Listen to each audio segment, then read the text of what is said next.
दोस्तों, आज हम आज़ाद भारत में सांस ले रहे हैं क्योंकि हमारा देश 15 अगस्त 1947 को अंग्रेज़ों की अधीनता से आज़ाद हुआ था और हमारे देश को आज़ाद कराने के लिए कई लोगों ने अपने प्राण न्यौछावर कर दिए थे। और दोस्तों, आज़ादी के लिए लड़ने वालों में खासकर दो अलग अलग विचारधाराओं के लोग थे। एक विचारधारा में तो गरम दल के जो अपनी शक्ति के दम पर आज़ादी प्राप्त करना चाहते थे और दूसरी तरफ एक नरम दल के नेता जो अपनी समझदारी, सूझबूझ और शांति के माध्यम से, अहिंसा के माध्यम से आज़ादी को प्राप्त करना चाहते थे। और उन्हीं में से एक मोहनदास करमचंद गांधी, जिन्हें हम आमतौर पर महात्मा गांधी के नाम से जानते हैं। महात्मा गांधी जी भारतीय इतिहास के वह व्यक्ति हैं जिन्होंने अपने जीवन के अंतिम क्षणों तक भारत के लिए लड़ाई की है और उन्हीं की जैसे अनेक व्यक्तियों की वजह से आज हमारा देश अंग्रेज़ों से आज़ाद हो। और इस वीडियो में हम भारत के सबसे लोकप्रिय व्यक्तियों में से एक महात्मा गांधी की बात करेंगे कि किस तरह उन्होंने अहिंसा के मार्ग पर चलकर अंग्रेजी हुकूमत की जड़ें हिला दी और उखाड़ दी थी। तो दोस्तों, इस कहानी की शुरुआत होती है 2 अक्टूबर 1869 से। गुजरात के पोरबंदर में महात्मा गांधी का जन्म होता है। इनकी माता का नाम पुतलीबाई व पिता का नाम करमचंद गांधी था। हालांकि महात्मा गांधी का जन्म पोरबंदर में हुआ, पर उनके जन्म के कुछ समय बाद ही उनका परिवार राजकोट में जाकर रहने लगा और गांधी जी की प्रारंभिक शिक्षा राजकोट से ही पूर्ण हुई। अपना अधिक जीवन किताबों के साथ व्यतीत करते थे। उनके पढ़ने का शौक बचपन से ही था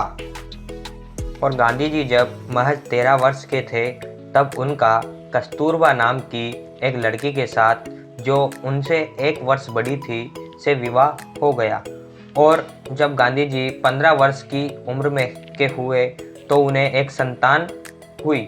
परंतु दुर्भाग्यवश उनकी संतान होते ही चल बसी और महात्मा गांधी ने अपनी आगे की शिक्षा अहमदाबाद विश्वविद्यालय से प्राप्त की और माओजी दवे की सलाह पर महात्मा गांधी लॉ की डिग्री प्राप्त करने के लिए लंदन गए और वर्ष 1888 में महात्मा गांधी दूसरी बार पिता बने और इसलिए उनकी मां नहीं चाहती थी कि गांधी जी घर से दूर जाएं। परंतु महात्मा गांधी ने अपनी मां को मना लिया और 4 सितंबर 1888 को महात्मा गांधी लॉ की पढ़ाई करने के लिए लंदन चले गए और फिर वे 1991 में वापस भारत लौटे।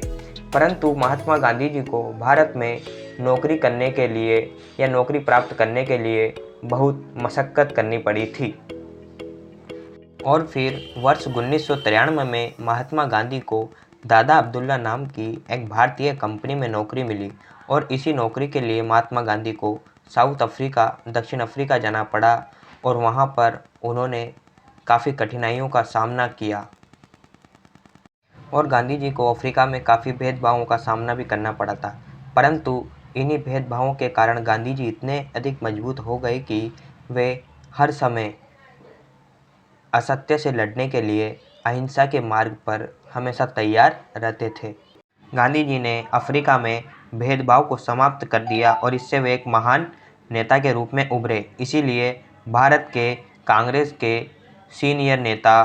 गोपाल कृष्ण गोखले, जो महात्मा गांधी के राजनीतिक गुरु हैं, उन्होंने महात्मा गांधी से भारत आने का आग्रह किया और अंग्रेज़ों से भारत को आज़ाद कराने के लिए महात्मा गांधी को भारत बुलाया। और वर्ष 1915 में महात्मा गांधी भारत वापस लौटे और भारतीय राष्ट्रीय कांग्रेस के सदस्य बन गए और भारत को आज़ाद कराने के लिए आंदोलनों में जुट गए और उन्होंने सत्याग्रहों को चलाया।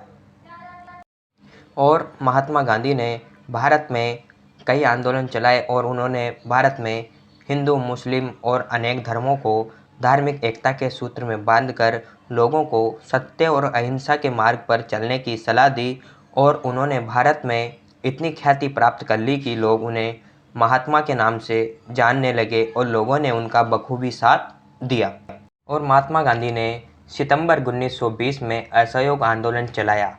इसमें सभी भारतीयों ने उनका बहुत साथ दिया और भारतीयों ने विदेशी वस्तुओं का बहिष्कार किया और भारतीय वस्तुओं का उपयोग ज़्यादा किया और यह आंदोलन बहुत कारगर साबित हुआ, जिसमें 1922 में महात्मा गांधी को अंग्रेजों द्वारा जेल में डाल दिया गया और आंदोलन बंद हो गया। और गांधी जी के जेल में जाने की वजह से लोगों में भारी आक्रोश देखने को मिला और फिर इसी तरह गांधी जी ने वर्ष 1930-31 में दांडी मार्च पर जाने का निश्चय किया और दांडी मार्च में लोगों की बहुत बड़ी संख्या ने भाग लिया और इसमें तकरीबन 60,000 लोगों को जेल में बंदी बनाकर डाल दिया गया और आंदोलन का गांधी जी ने नमक का कानून तोड़कर सफल बनाया। इन्हीं आंदोलनों के चलते कई बार महात्मा गांधी को जेल में जाना पड़ा, मगर महात्मा गांधी द्वारा जलाई गई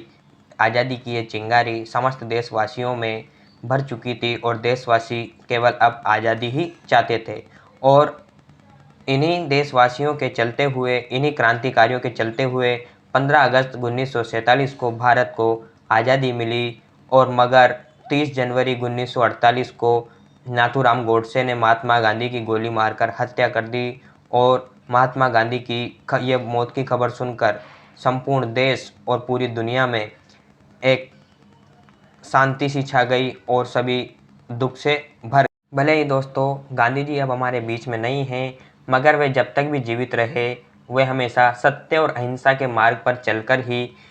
लोगों के बीच में उन्होंने इतनी जगह बनाई है और आज भी हम लोग उन्हें बहुत याद करते हैं।